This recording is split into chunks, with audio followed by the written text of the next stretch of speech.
President Obama readies his pitch to Congress for the use of force. Set the stage for the first war powers vote in Congress in more than a decade. The president sent something over. That's a beginning point. This is something we need to actually study. We'll debate it in the Foreign Relations Committee. We're going to do our jobs, and it's going to be open. It's going to be transparent. Now more than ever, we need a clearly articulated foreign policy from the president and the commitment to back it up. Whether or not Americans believe that President Obama actually has a strategy for defeating ISIL, ISIS, 73% of Americans say no.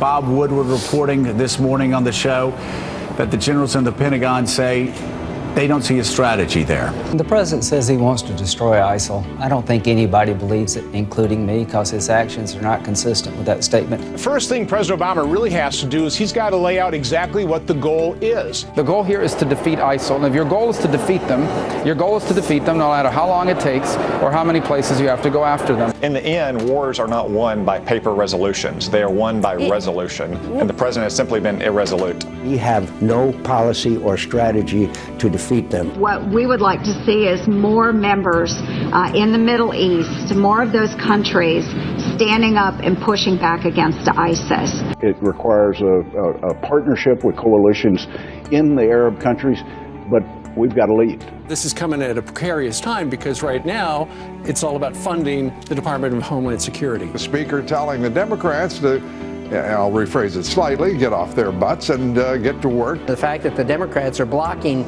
even a discussion of the bill is absolutely correct. I think the bill that the House sent over is work that we should be pursuing, that we should be moving forward with that. It was likewise a good move of the majority leader to bring up this bill for consideration nearly a month before the expiration of the existing funding. Isn't it true that Democrats are united in blocking our ability to even consider that $40 billion appropriation bill? They're holding up the entire bill, threatening to shut down DHS to protect the president's priorities. There's already a funding bill before us. It's already passed the House. It would fund the Department of Homeland Security fully, and we can consider it today, right now.